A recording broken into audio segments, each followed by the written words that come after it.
I always had the opinion that Bellarmine did everything right. Recruiting, and more recruiting. Well, I don't really care what my time is. And they're like, okay, so like, what do you think you're going to go? I said, faster than you. Listen, this is what you do. This is what day it is. This is everything else that happens during the Derby. The next pitch I saw, I hit a no-doubter, and that just set the tone for the little tournament, and we freaking ran through that thing. I love telling that story. I don't think I'll find anything like this ever again.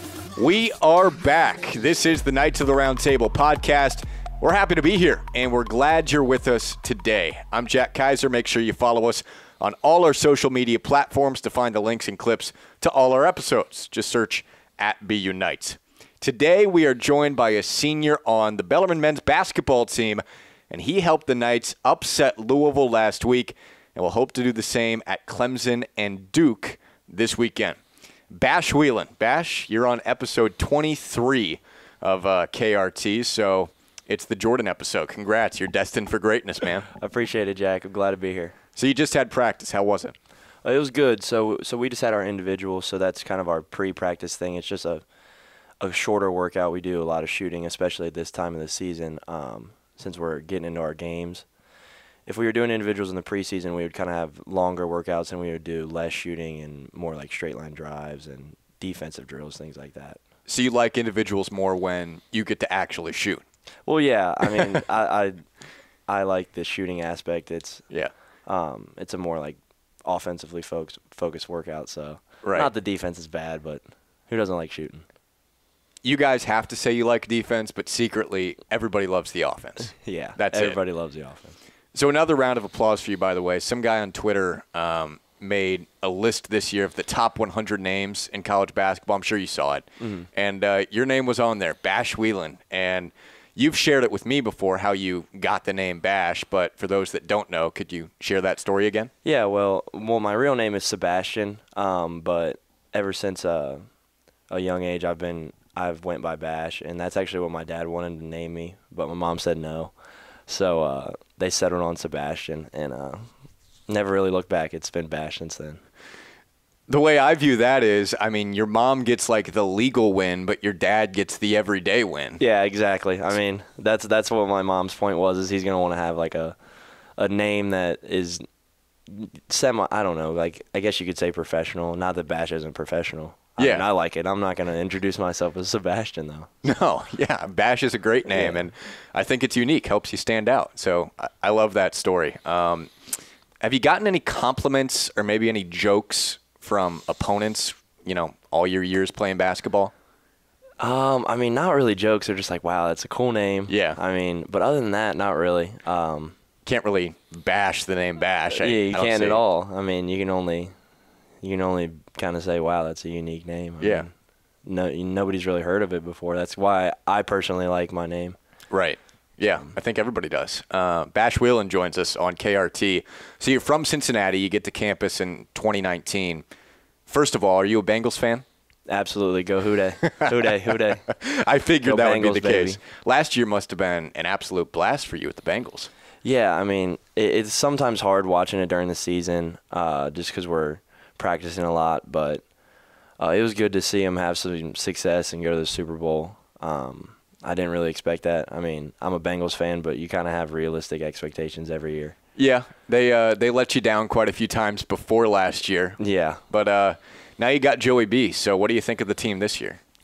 I think they'll be fine. I think they're 5-4 right now. So I think they'll be okay. But it'll be hard to bounce back since going to the Super Bowl. I saw a crazy stat about how when you lose in the Super Bowl, like the next year after you go to the Super Bowl and lose, it's hard to bounce back. And I don't know the exact stats on the record or any of that, but it's a hard year to bounce back. The NFL is so hard. I mean, like to get to playoffs consecutive years, it's really hard for a franchise. Do you watch the Reds at all? Are you a Reds fan? I do watch the Reds. That's actually something I used to do with my family a lot, watch it with my aunts and uncles, but recently it's not been too fun to watch. No? Especially because they're off-season moves. But I don't know. I remain optimistic, but it's really hard to.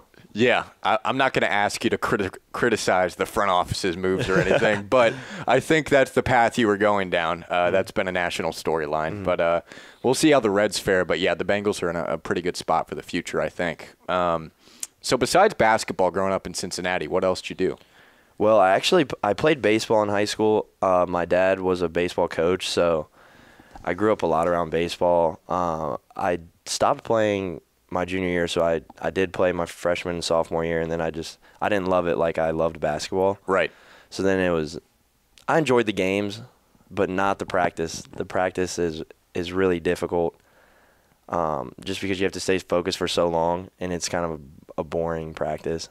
Yeah. That's coming from me who didn't enjoy baseball, but there might be people that enjoy the practices. But yeah, you got to really love baseball to commit to it, like late high school and into college, because you play so many games, you practice when you aren't playing those games, and like you said, the practices are long, and it's a slower sport naturally. So did your dad play in college or pro? Yeah, he played in college at a Division School III, Mount St. Joseph in Cincinnati. And he always jokes how he was so good, and I don't want to hear anything about that. Yeah. Was he a pitcher? He was a pitcher, yes. Okay. Did you pitch? I did. Not very good, but I had some appearances. Okay, if you threw a baseball right now, how fast could you throw it? Oh, gosh. I would say maybe high 70s. Like, nothing serious, just kind of like casual. Yeah. Were you more of a plate presence, or would you say pitching was your specialty? I played a little bit at first. I wasn't the best hitter, but I was mostly a pitcher. It was fun. Baseball is fun. So right. The games were fun, but now you're doing what you were meant to be doing pretty well at it too. Bash Wieland joins us on KRT today. So what sold you ultimately on coming here to Bellarmine? Well, just to see how everybody is so cohesive and they enjoy being around each other. There was nothing sold to me about this program. I was able to observe everything and see for myself that this is actually a real program. The coaches weren't feeding me anything that like they wanted me to believe. They just let me observe how everybody was so cohesive and interacted with each other. They genuinely enjoyed being around each other, and that's why I came here. I wanted to be a part of that, and obviously the winning speaks for itself. You know, you don't want to go to a program that's 0-25, and Bellarmine has had plenty of success, so I was really interested in that. Yeah, the program, the culture sold itself. You know, that's a great way to put it. And this year, you've taken on a much bigger role in your fourth year in the program. What's that process been like for you, going from playing 8 to 10 minutes a game to the starting lineup this year? Well, I try my best to just take it game by game and practice by practice, because knowing myself, like when I start thinking about the future and how that's going to go, that's kind of when I start to get off track. So I just try to take it game by game and practice by practice. And my coaches and my teammates have really instilled in me confidence that I would say that I didn't have in the past. And it's just, I really appreciate how they're always lifting me up and sticking with me. So that really helps, just taking on a bigger role and just trying to take it and keep it in the present. When did you feel like that you turned that corner confidence-wise? Well, I would say I stopped thinking as much. That's one of the big things I try to do, is just stop thinking and just enjoy the game and realize that there's more to life than basketball. And that's what really helps me stay calm, stay focused, and just take it for what it is, if that makes sense. Right. Did you feel that effect this year or in this off season? Yes, I would say that's something I've really worked on, is just trying to stay in the moment and stay focused on just what's at hand and not be anxious about future outcomes or worried about previous past like failures or anything like that. Just try to stay in that moment and really increase my confidence. Right. So as far as your game, what did you work on in the off season? Well, I realized I had to shoot it a lot better. My three-point percentage was pretty below average last year, and that's fine. So I realized I had to work on shooting, and once again, confidence had a lot to do with that, because you start thinking too much, and it's like that's when you know you're thinking too much. It's like, nope, you got to stop thinking. Do you want me to read your 3-point percentage from last year? I've got it right here. I mean, if you want to give the audience a quick laugh, I mean, you can. 1 for 20. 1 for 20? That's not a good clip. Does that make you cringe? Yeah, well, hoping to improve that. I know I will improve that this year. So I'm excited to show that I can shoot the ball. Hey, you're 1 for 5 this year. So as long as you don't miss your next 15, you're good. You were 1 for 15 2 years ago and 0 for 1 your freshman year. So I'm feeling a solid 32% from distance. There's a lot of makes to be had this year. Yeah. Yeah. I mean, when watching practice, I think everyone can see it. So I'm predicting much better than 1 for 20 this season. So this big year for you started in a pretty big way at Louisville for the team. How would you sum up that night? Well, obviously, just to get a win against Louisville, that says a lot in itself. But just to be out there, that's even more. And just how the environment was, and just to see all the people from Bellarmine there, that was just an incredible experience. And being able to be out there for as much as I was, that's a huge blessing. Yeah. You're in the starting lineup. You have 13 points. You're at the free throw line a ton.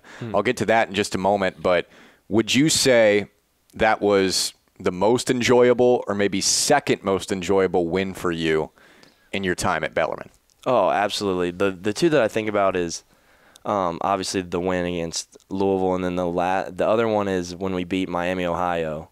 Okay. I think it was December of 2021. Yeah. We went to Oxford and beat them, I believe, by 9. And after we got UDF, and that being from Cincinnati, I love going to United Dairy Farmers. And we got milkshakes, so that was really cool. So that just kind of put the icing on top of that win. Yeah. What milkshake's your go-to? Yeah. Well, I like chocolate cookies and cream. Okay. From UDF specifically. UDF specifically. Yeah. I'm gonna have to try that. I could go on and on about desserts. So. What are your other favorite desserts? I love a s'mores blizzard from Dairy Queen. Okay. That's a really good one. Apple pie. I mean, the list goes on and on. Yeah. So you got a sweet tooth. Yeah, absolutely. And my teammate Alec Frame, he has a sweet tooth as well. We always can go on rants about desserts. So, are you able to control that, or do you even have to control that during the season? Oh yeah, I obviously have to control it. I try to eat really clean during the season. Obviously, sometimes that gets the best of me when I see a Dairy Queen or something like that. Right. But, yeah, everything in moderation's fine. Absolutely. So interesting. You mentioned the Miami game and then the Louisville game. This past year, the ASUN Championship, that has to rank up there as well, Oh, yeah. right? I mean, I feel like that goes without saying. Like, yeah. That was an incredible experience just to see the crowd, the court storming, and all that. I only mentioned Miami because that's where I'm from, so that was really cool. Because I played in front of probably 20 of my family members. So, the ASUN Championship, that was a different level of experience. Right. That's kind of in its own category. Yeah, it should be in its own category, really. Right. Okay. So with the Louisville game, you went to the free throw line a ton that night, and I was wondering, did you know going in, just based on your guys' scouting, that you would have the opportunity to get to the line a lot, or is that just an adjustment you made in the game? Well, I would mostly give that credit to just our coaching staff's scouting, because we knew that they had a lot of shot blockers. And so what our plan was we were going to go into the paint controlled. So, like, getting to 2 feet, showing the ball, pump faking. And I know I got to the line three or four trips just because I showed the ball and pump faked. Right. And they came to block the shot because obviously they're more athletic than me. It doesn't take a lot to see that. So I would say that our coaches really had us prepared for that game, and I understood that they would be trying to block shots. Right. I always wonder about free throws in big environments, like if that's even a feeling for you guys, like you feel that pressure initially and then you just get used to it. Because you made, I think, 11 of 12 that night, and that's really impressive. Is it that tough to shoot in a big environment like that at the free throw line, or not really? Well, it is difficult. Obviously, you notice everything around you, but once you see one go down, then the second one gets easier. You see that go down, then it just continually gets easier. You stop thinking about it, and I will say on the student section side, which we were going that way the second half, I saw a lot of people, like students waving like fatheads or whatever you call them, and it's just, you see them in the background, but I think I made 2 on that end, 2 for 2. 2 for 2 or 4 for 4, so I guess it didn't get to me that much. Yeah, not at all. 11 for 12 is really, really good. So this last game was at Knights Hall, and that's where you guys practice like 90% of the time anyways. Was it odd at all to play a real game there again, or was it just awesome? I mean, I would say a little bit of both. I think that it was a great environment, and just the fans feel closer and more part of the game. I would say it's odd because I played there my freshman year, so then to go to Freedom Hall my sophomore and junior year, and then you'd expect that to continue, but we played one game in Knights Hall, so it just felt weird. Yeah. After not being there for a few years, like we warmed up in the turf room, so that was something that I remember my freshman year. So it was a little interesting. We have our own routine like at Freedom Hall, and then we did kind of a different thing at a different facility. So it's a little odd, but it was a great experience. I miss playing at Knights Hall. Nostalgic for sure. Absolutely. What was the conversation among you guys after the Morehead State game before this last one?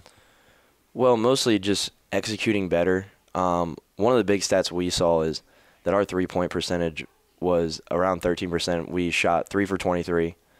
So we realized that we're not going to win every game by shooting. You know, our defense has to be there.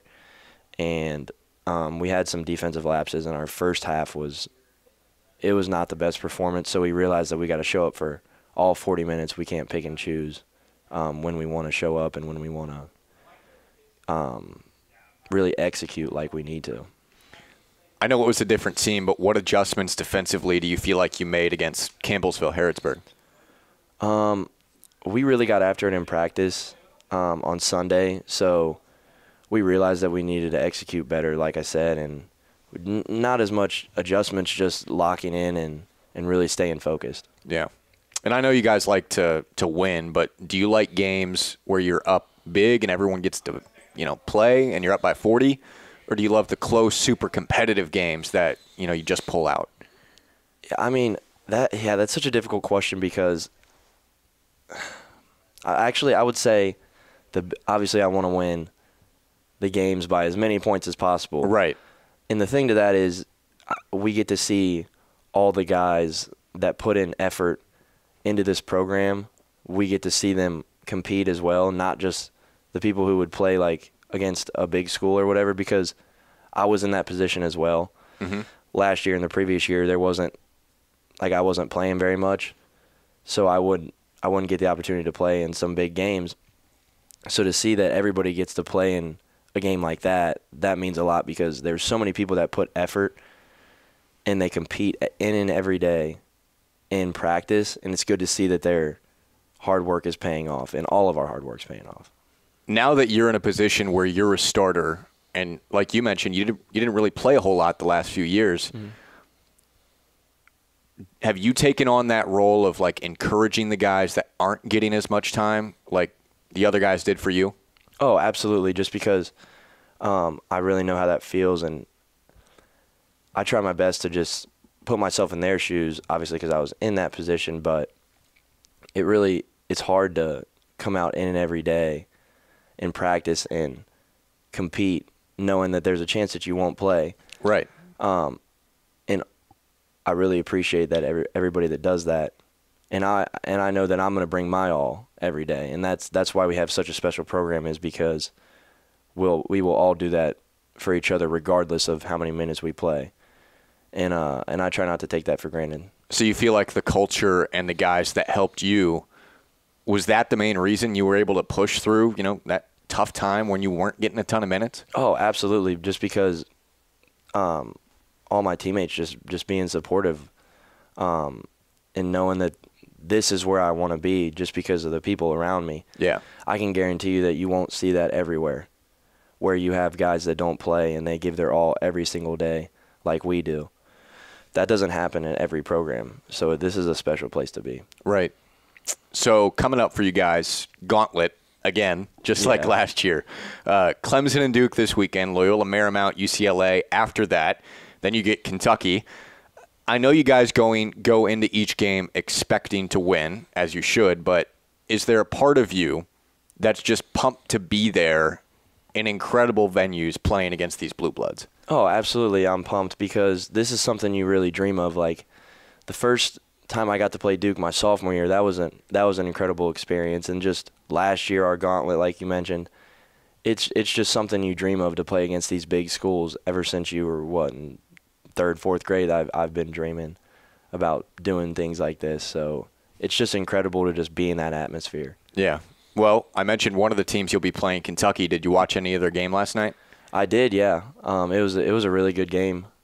Sheway was back. Yeah. And it was entertaining. I mean, I think Michigan State's way better than what people are saying they are right now. I saw that they were unranked and how tough they played Gonzaga. I was really surprised to see that. Yeah, I'm sure they'll be ranked next week. Oh, there's no doubt. I mean, you go down to the wire, lose by 1 to Gonzaga, then you beat Kentucky in that type of game. I mean, they'll be ranked pretty high if I had to guess. But you mentioned last year, Gonzaga, Purdue, UCLA among the teams on your schedule last year.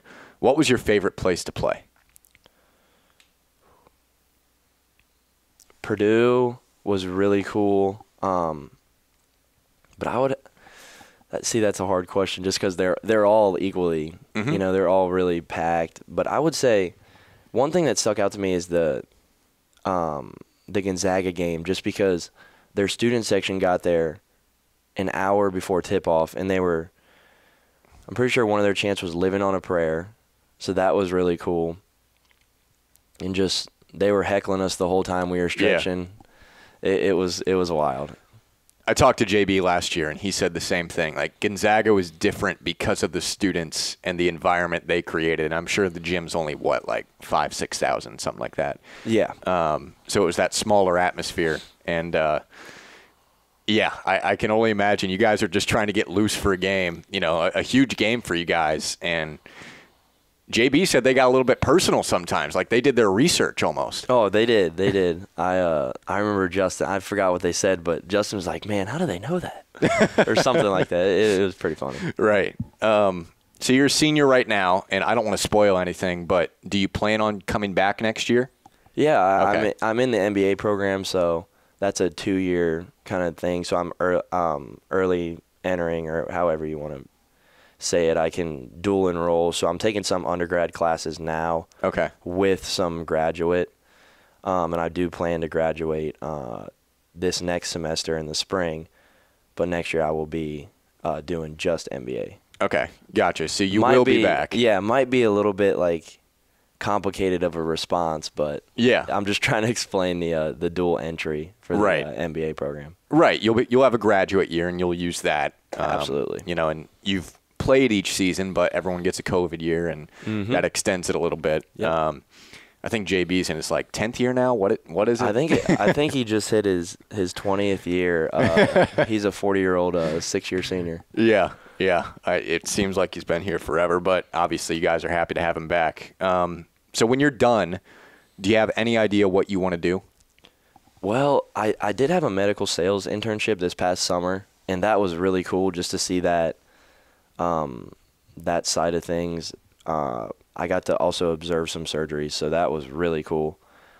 Just seeing all the things that go on in a hospital that you wouldn't even know unless you were in that environment. Yeah. I thought that was super interesting. I've also thought a little bit about the insurance business. I would like to get into that. My mom works for Anthem, so I kind of have some background on that. Yeah. Other than that, I don't know. I really am interested in those two fields, but I'm not gonna know till I after school and I'm looking for jobs. I mean, I could end up anywhere. You really never know. Right. What the plan is. Is it a desire for you at all to head back home to Cincy?